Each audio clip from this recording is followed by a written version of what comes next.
You're lying in bed. It's 2 in the morning and your brain won't shut up. You're replaying a conversation from 3 days ago, analyzing every word you said, every reaction you got, wondering if you sounded stupid, if they thought you were weird, if you ruined everything. And the worst part, you know it doesn't matter. You know you're overthinking, but you can't stop. Here's the truth. Overthinking isn't just annoying. It's not just a bad habit. It's actively destroying your ability to make decisions, take action, and move forward. And the reason you can't stop isn't because you're broken. It's because you're trying to solve the wrong problem. See, most people think overthinking is about thinking too much, but that's not what's happening. And once you understand what's really going on, you'll realize you've been fighting the wrong battle. Let me explain. When most people overthink, they assume the solution is to think less, to quiet the mind, to stop analyzing. So they try meditation, they try distraction, they try telling themselves to just relax. And sometimes it works, for a few minutes, but then the thoughts come back, stronger than before. Because here's the problem.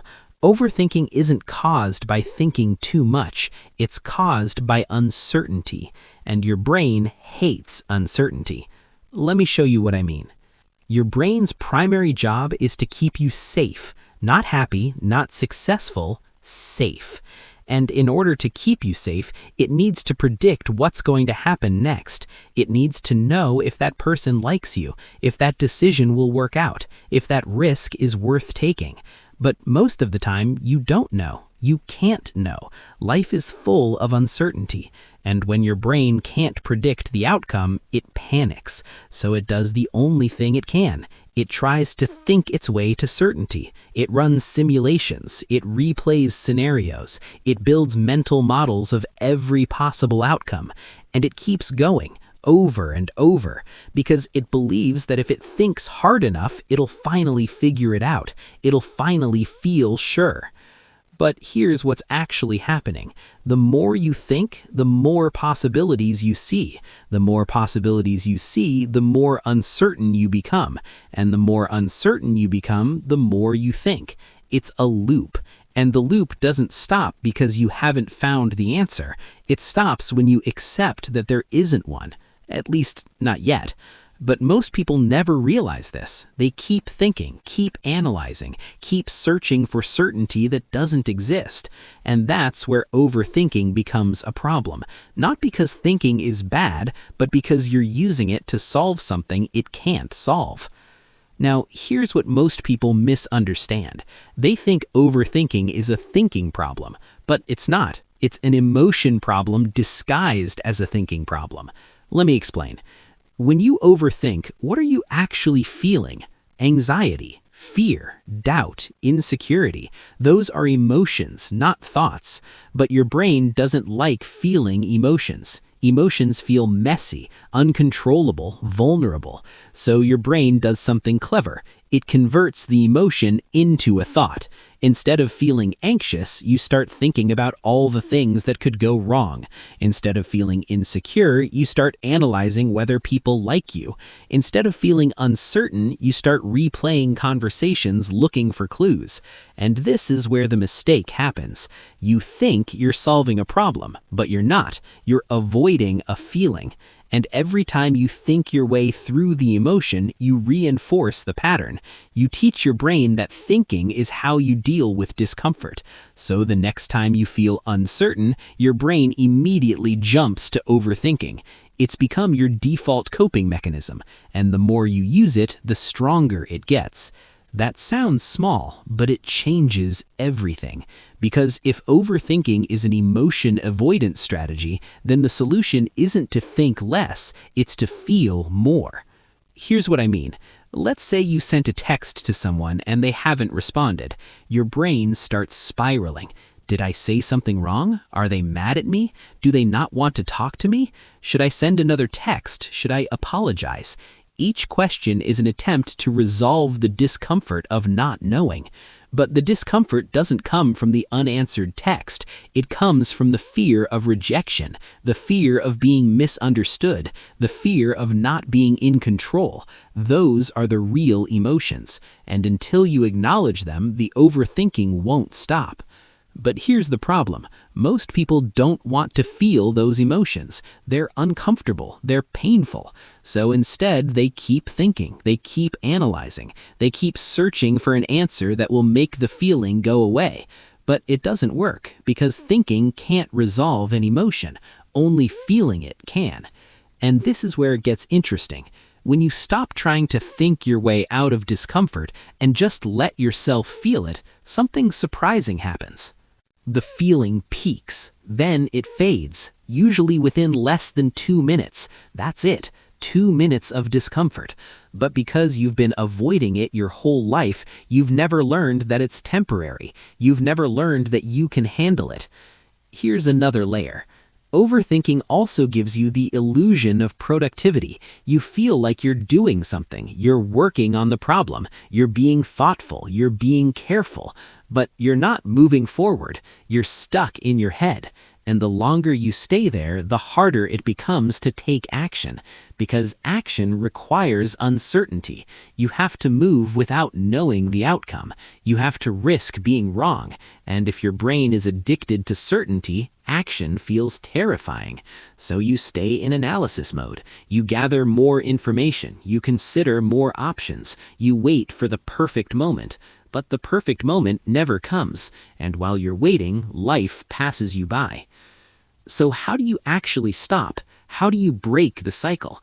Here's the shift. You don't stop overthinking by thinking less. You stop overthinking by deciding faster. Let me explain. Overthinking happens in the gap between a decision and action. Something happens, you need to respond, but you're not sure how. So you pause, you analyze, you weigh the options, and the longer you stay in that gap, the more you overthink. But if you collapse the gap, the overthinking doesn't have time to start. You feel the uncertainty, you acknowledge it, and then you move anyway. Here's the mental model. Think of your mind like a browser with 50 tabs open.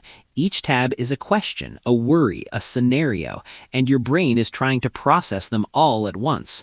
But here's the problem. You can't close the tabs by thinking about them. You close them by making a decision.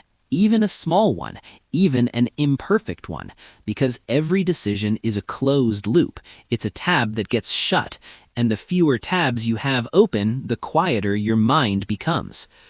Most people miss this. They think they need to make the right decision, so they wait, they gather more data, they think it through one more time. But here's the truth. Most decisions are reversible, most mistakes are fixable, and most of the time the cost of indecision is higher than the cost of being wrong. Because when you don't decide, you stay stuck. When you decide and it's wrong, at least you learn something. At least you move forward. And this is where the power is, not in making perfect decisions, but in making decisions and trusting yourself to handle whatever happens next. Here's a simple rule.